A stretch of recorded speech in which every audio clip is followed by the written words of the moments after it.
കടങ്ങൾ തീരാൻ ഏത് മന്ത്രം ജപിക്കണം? സാധാരണ സമ്പത്ത് വരാൻ എല്ലാവരും പറയാറുണ്ട്. കടമാണല്ലോ മനുഷ്യരുടെ മനസ്സമാധാനം കെടുത്തുന്നൊരു സംഭവം. അമ്മ ഒന്ന് പറഞ്ഞു കൊടുക്കാമോ? ഒരുപാട് പേര് ഇപ്പോൾ നമ്മുടെ ഇൻ്റർവ്യൂസ് കഴിയുമ്പോൾ പലരും അറിയാനുള്ളത് നമ്മളെ വിളിക്കാറുണ്ട്. ചേട്ടാ ഏത് ജ്യോതിഷനൊപ്പം എടുത്ത് പോകണം, ഏത് ജ്യോതിഷിയെ കാണണം? ഞാൻ നല്ലവരെ ഒരാളെ മോശമൊന്നും ഒരാളെ നല്ലതൊന്നും പറയില്ല. പക്ഷേ ഞാൻ പറയും, നിങ്ങൾ ഈ വീഡിയോ മൊത്തം കാണുക, എന്നിട്ട് നിങ്ങൾക്ക് പ്രശ്നം ഏതാണെന്ന് നിങ്ങളുടെ പ്രശ്നമായിട്ട് കണക്ട് ചെയ്യുന്നതും നല്ല ജ്യോതിഷനാരായിട്ടുമാണ്. ഞാൻ അമ്മയ്ക്കും കണക്ട് ചെയ്ത് തന്നിട്ടുണ്ട്. അപ്പോൾ അവരെ വിളിക്കുക, സംസാരിക്കുക എന്ന് പറഞ്ഞിട്ടുണ്ട്.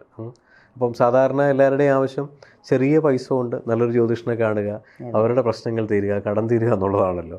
കടം തീർന്നു കഴിഞ്ഞാൽ ജ്യോതിഷൻ്റെ അടുത്ത് വരില്ല. അപ്പോൾ അമ്മ കടം തീരാനുള്ള ഒരു മന്ത്രം അല്ലെങ്കിൽ എന്താണെന്ന് പറഞ്ഞു കൊടുക്കാമോ? നമസ്കാരം. കടം നിന്ന് വന്നില്ലെങ്കിൽ കുഴപ്പമില്ല, അവർ രക്ഷപ്പെട്ടാൽ മതി, നമുക്ക് അത്ര ആഗ്രഹമുള്ളൂ. കടം എന്ന് വരുന്നത് എന്തുകൊണ്ടാണ്? ഞാൻ നേരത്തെ പറഞ്ഞത് തന്നെ, കടം എന്ന് പറയുന്നത് നമ്മൾ കണക്കിൽ, അതായത് മറ്റുള്ളവരെ അനുകരിക്കുമ്പോഴാണ് കടം വരുന്നത്. അതേപോലെ തന്നെ നാട്ടിലൊരു ഫംഗ്ഷൻ വന്നാൽ ഉടനെ ഡ്രസ്സ് വാങ്ങിക്കുക, അതൊക്കെ ഒരു കടം വരുത്താനുള്ള കാര്യങ്ങൾ തന്നെയാണ്. അതിൻ്റെ ആവശ്യമില്ല, നമുക്കുള്ള ഡ്രസ്സ് ഇട്ടാൽ മതി. ഇപ്പോൾ നമ്മുടെ ഡ്രസ്സൊന്നുമല്ല ശ്രദ്ധിക്കുന്ന ആരും. അവിടെ ഒരു കല്യാണത്തിന് ശ്രദ്ധിക്കേണ്ട വ്യക്തികൾ വധൂവരന്മാരാണ്, നമ്മളല്ല. പക്ഷേ ഇപ്പോഴത്തെ ഈ തലമുറയ്ക്കുള്ള സ്വഭാവമാണ് എന്താണ്, ഒരാൾക്ക് കല്യാണം അല്ലെങ്കിൽ വിശേഷം വന്നാൽ ബർത്ത്ഡേ എന്ന് പറഞ്ഞാൽ ഉടനെ ഡ്രസ്സ് വാങ്ങിക്കുക. അത് ഇപ്പോഴത്തെ പെൺപിള്ളേരുടെ സ്വഭാവമാണിത്. അപ്പോൾ ഡ്രസ്സ് വേണ്ടതെന്ന് വയ്ക്കും, വേണ്ടാഞ്ഞിട്ടില്ല. പഴയ കാലങ്ങളിൽ ഓണത്തിനും വിഷുവിനും സ്കൂൾ തുറക്കുമ്പോഴേ ഡ്രസ്സ് കൊള്ളൂ. സ്കൂൾ തുറക്കുമ്പോൾ യൂണിഫോം, ഓണം വിഷുവിനും ഡ്രസ്സ്, പിന്നെ നമ്മുടെ പിറന്നാളിന് ഇത്രേ തരുള്ളൂ ഡ്രസ്സ്. പക്ഷെ ഇപ്പം അതല്ല, ഇപ്പോൾ ഡ്രസ്സുകൾ ഇഷ്ടം പോലെയാണത്. അപ്പോൾ ഡ്രസ്സ് കിടക്കട്ടെ. അപ്പം നമ്മളിപ്പോൾ കടം വരാൻ കാരണം എന്താ? ഒരു കല്യാണം നടത്തുന്നതായിരിക്കാം. നമുക്ക് കല്യാണം സിമ്പിളായിട്ട് നടത്താം, ലോകം മുഴുവൻ വിളിച്ച് നടത്താം, പല രീതിയിൽ നടത്താം. ഇപ്പം താജിൽ നടത്താം, പിന്നെ അങ്ങനെ പല ദിക്കിൽ നടത്താം. അത് നമ്മുടെ സാമ്പത്തിക വെച്ച് അടുത്തുള്ള ആളുകൾ നടത്താൻ വേണ്ടി നമ്മൾ നടത്തിയാൽ നമ്മൾ എന്തായിരിക്കും അവസ്ഥ? അപ്പോൾ എപ്പോഴും നമ്മൾ കണക്കുകൾ എഴുതി മനസ്സിലാക്കണം. വരവും ചിലവും എഴുതി കൂട്ടിയിട്ട് വേണം ഓരോ കാര്യങ്ങൾ ചെയ്യാൻ. വരവില്ലാത്തവൻ ചിലവ് ചെയ്താൽ പെരുവഴിയായിരിക്കും ലാസ്റ്റ്, അല്ലേ? ഇപ്പോൾ ധാരാളം സ്ഥലത്ത് ഞാൻ കേട്ടിട്ടുണ്ട്, ഞങ്ങൾക്ക് നല്ലൊരു വീടുണ്ടായിരുന്നു, 3500, അതൊന്നും ചെയ്യരുത്, 3500 സ്ക്വയർ ഫീറ്റ് വീടുണ്ടായിരുന്നു. ഇപ്പോൾ കടം വന്ന് മക്കളുടെ കല്യാണം വിറ്റു, നിസ്സാര വിലയ്ക്കാണ് വിറ്റത്. ഞാൻ കടം വരാൻ കാരണം എന്താ? 3500 സ്ക്വയർ ഫീറ്റ് വീട്ടിൽ നിന്ന് ഇറങ്ങിയപ്പോൾ അതുപോലത്തെ ഹോൾ വേണ്ടേ കല്യാണത്തിന്? അപ്പോൾ പൈസ എത്രയായി? അപ്പോൾ ഹോളിനൊരു പൈസ, കല്യാണത്തിന് വേറെ പൈസ, മഞ്ഞൾ കല്യാണം, ആ കല്യാണം, ഈ കല്യാണം എന്നൊക്കെ പറഞ്ഞ് പൈസ അങ്ങ് വാരി എറിയുക. ശരിക്കൊരു കല്യാണത്തിന് ഇത്രയൊക്കെ ചിലവിൻ്റെ ആവശ്യമുണ്ടോ? ഇല്ല. അത് നമ്മൾ ചിലവാക്കണം. നമ്മുടെ കുടുംബത്തിലെ വരുമാനം എന്താണ്, നമ്മുടെ ഗ്രഹനാഥൻ്റെ വരുമാനം എന്താണ് എന്ന് ചിന്തിച്ചുകൊണ്ട് നമ്മൾ ചെയ്യാൻ. ഇല്ലെങ്കിൽ നമ്മൾ കടം വന്ന് കൂടും. അപ്പോൾ നമ്മൾ സ്ത്രീകൾ ഞാൻ നേരത്തെ പറഞ്ഞു, സ്ത്രീകളും ഇതുപോലെ തന്നെ വരുമാന മാർഗ്ഗം നോക്കണം. നമുക്ക് എന്തൊക്കെ ജോലികൾ അറിയാം, കാറ്ററിങ് അറിയാം, അച്ചാറുണ്ടാക്കാം, എന്തൊക്കെ ചെയ്യാം, ട്യൂഷൻ എടുക്കാം, പലതും ചെയ്യാം.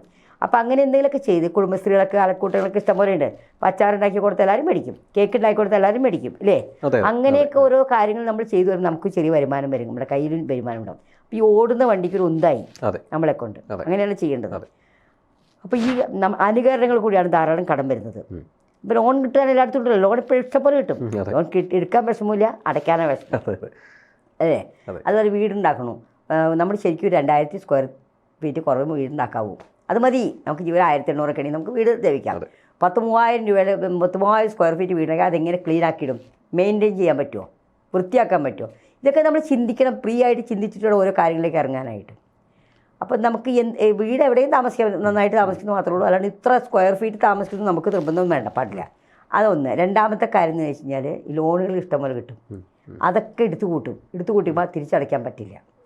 ഇതാണ് വരുന്നത്. പിന്നെ അത് മാത്രമല്ല, ആക്സിഡൻറ്റ് വന്നാലും രോഗങ്ങൾ വന്നാലും നമ്മുടെ പൈസ പോകും കേട്ടോ. ഒരു രോഗം വന്നു കഴിഞ്ഞാൽ, ഒരു ആക്സിഡൻറ്റ് വന്നാൽ പോകും. അപ്പം നമ്മൾ സമയാസമയങ്ങളിൽ ദശാകാല ചിത്രങ്ങളിൽ നമ്മൾ ജ്യോതിഷന്മാരെ കണ്ട്, അല്ലെങ്കിൽ നമുക്ക് വിവരമുള്ള ആൾക്കാരെ കണ്ട് അതിന് പരിഹാരങ്ങൾ ചെയ്തിരിക്കണം. ഇപ്പോൾ 7 ശനി വന്നു, 7 ശനി, ജന്മശനി, അങ്ങനത്തെ പല കാര്യങ്ങളുണ്ട്, കണ്ടകശനി, ഇതൊക്കെ വരുമ്പോഴൊക്കെ നമുക്ക് പ്രശ്നങ്ങൾ വരും, ഭയപ്പെടുന്ന സംഭവമാണല്ലോ. അതെ. അപ്പോൾ അങ്ങനെയൊക്കെ വരുമ്പോൾ അതിനെന്താണ് നമ്മൾ ചെയ്യേണ്ടത് നമ്മൾ മുൻകൂട്ടി മനസ്സിലാക്കണം. ഇപ്പോൾ 7 ശനി വന്നു പറഞ്ഞാൽ കുളിക്കാതെയും ജപിക്കാതെയും എന്നൊരു കാര്യമില്ല. അതിന് ചിട്ട പങ്ക്ച്വാലിറ്റി ഉണ്ടെങ്കിൽ ഒരു ശനിയും ആരെയും ബാധിക്കില്ല, ഒന്നും സംഭവിക്കില്ല. അപ്പോൾ അങ്ങനെ ഇതിന് പങ്ക്ച്വാലിറ്റി. പിന്നെ ഗണപതി ഭഗവാനെയും ഹനുമാനെയും പ്രാർത്ഥിക്കുന്നവർക്കൊന്നും ശനി വരില്ല. അപ്പോൾ ഇങ്ങനെ ഓരോ ദോഷങ്ങൾ, പെട്ടെന്ന് ആക്സിഡൻ്റ് പല കാര്യങ്ങളും വന്നാലും പ്രശ്നമാണ് നമുക്ക്. അപ്പോൾ അങ്ങനെയൊക്കെ വരുമ്പോൾ നമ്മൾ എന്താ ചെയ്യേണ്ടത്? നമ്മുടെ കടം വരാതിരിക്കാൻ, കടം വീട്ടാനായിട്ട് മുഹൂർത്തങ്ങളുണ്ട്. അതിന് മൈത്രേയ മുഹൂർത്തം എന്ന് പറയും. അതെ. അതായത് ചൊവ്വാഹോരയും ചൊവ്വയും അനിഴം നക്ഷത്രം, ചൊവ്വാഹോരയിൽ ചൊവ്വാഴ്ച ചൊവ്വാഹോരയിൽ വരുന്ന നക്ഷത്രങ്ങൾ അനിഴം വരാം. അതുപോലെ തന്നെ അശ്വതി വരാം. ഈ 2 നക്ഷത്രങ്ങൾ വരുമ്പോൾ ആ സമയത്ത് നമ്മൾ കടം വീട്ടാൻ പറ്റും വീട്ടുക, അല്ലെങ്കിൽ നമ്മൾ കവറിലാക്കി വെക്കുക. ഇത്തിരി പച്ചക്കർപ്പൂരമൊക്കെ ഇട്ട് കവറിലാക്കി ഈ കടം എനിക്ക് എത്രയും പെട്ടെന്ന് വീട്ടിയതിന് നന്ദി. എപ്പോഴും നമ്മൾ പറയുമ്പോൾ പ്രസൻറ്റ് ടെൻസിലേ പറയാവൂ, നന്ദി എന്ന് പറഞ്ഞ് എഴുതി പ്രാർത്ഥിച്ച് വയ്ക്കുക. അപ്പോൾ നമുക്കത് കുറേശ്ശെ കടം വീട്ടാം, കടങ്ങളൊക്കെ വീട്ടാൻ പറ്റും. പിന്നെ ചൊവ്വാഹോരയിൽ എപ്പോഴും കടം വീട്ടുന്നത് നല്ലതായിരിക്കും. ചൊവ്വാഹോരയിൽ പിന്നെ കടം കൊടുക്കാൻ പറ്റാത്ത വാങ്ങിക്കാൻ പറ്റാത്ത ദിവസങ്ങളുണ്ട്. കാർത്തിക കൊടുക്കുകയോ വാങ്ങിച്ചു ചെയ്താൽ നമുക്ക് നമ്മുടെ കയ്യിൽ ഉണ്ടാവില്ല, മേടിച്ചാൽ ഉണ്ടാവില്ല. കാർത്തിക, ഉത്രം, ചിത്തിര, രേവതി ഈ നക്ഷത്രങ്ങൾ നമ്മൾ കൊടുക്കാനോ വാങ്ങിക്കാനോ പാടില്ല. ആ സമയത്ത് കൊടുക്കുക വാങ്ങിച്ചു ചെയ്താൽ നമുക്ക് കയ്യിലൊടുങ്ങുന്നത് നഷ്ടപ്പെടും. അങ്ങനെ സംഭവമുണ്ട്. അപ്പോൾ അതൊക്കെ നോക്കിയും കണ്ട് നമ്മൾ കറക്റ്റായിട്ട് കാര്യങ്ങൾ ചെയ്താൽ നമുക്ക് കടം എന്ന പ്രശ്നം ഉണ്ടാവില്ല. കടം എല്ലാവർക്കും ഉണ്ടാവും, പക്ഷേ വീട്ടാൻ സാധിക്കും നമുക്ക്. അതാണ് EMI ഒക്കെ അടയ്ക്കാനായിട്ട് സാധിക്കും. അപ്പോൾ നമ്മളിപ്പോൾ EMI അടയ്ക്കണമല്ലോ എന്ന് വിചാരിച്ചാൽ കടപ്പെടരുത്, അത് അടച്ചു പൊക്കോളും. അപ്പോൾ നമ്മൾ പ്ലാൻ ചെയ്യണം. നാളെ 10-ാം തീയതി EMI അടയ്ക്കുകയാണെങ്കിൽ 1-ാം തീയതി തുടങ്ങി പ്ലാൻ ചെയ്ത് വെക്കണം. നമ്മൾ ഇത്ര രൂപ അടയ്ക്കാൻ മാറ്റി വയ്ക്കുക, നമ്മുടെ അക്കൗണ്ടിൽ ഇട്ട് വെച്ചേക്കുക. അപ്പോൾ പിന്നെ പ്രശ്നമില്ല.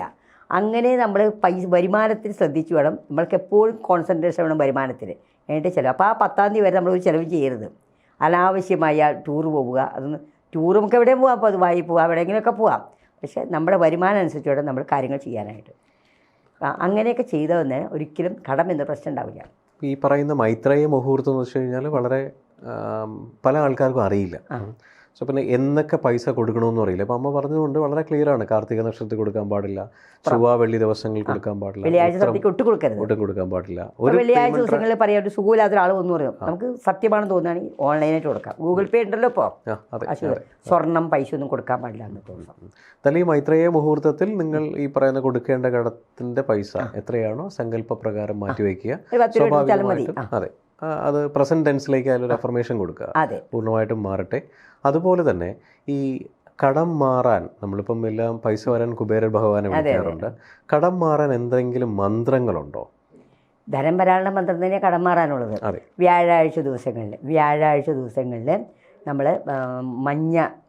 മഞ്ഞൾ, അതായത് ഒരു തിരി മഞ്ഞപ്പൊടിയിൽ മുക്കി ഇതാക്കിയാൽ മഞ്ഞ കളറായി ദീപം കത്തിച്ച് കുബേരനെ പ്രാർത്ഥിക്കുക സന്ധിക്കുക.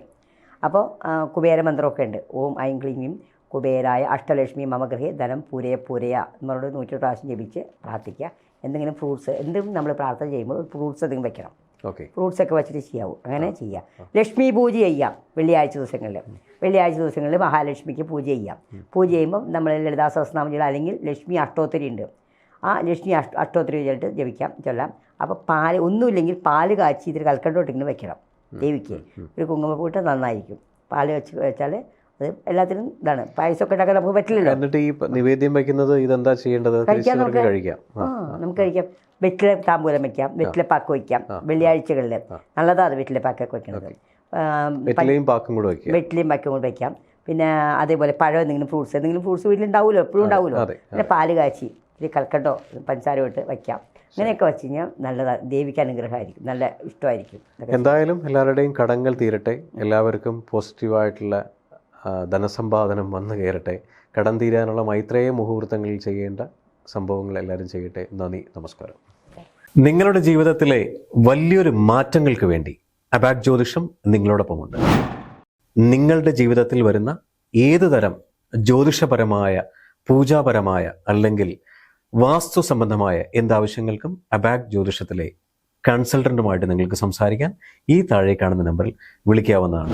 അതിലുപരി ജ്യോതിഷപരമായ പുതിയ അറിവുകൾ നിങ്ങൾക്ക് ലഭിക്കുന്നതിന് വേണ്ടി ഈ പറയുന്ന ചാനൽ സബ്സ്ക്രൈബ് ചെയ്യാൻ മറക്കേണ്ട ആവശ്യമില്ല. Thank you.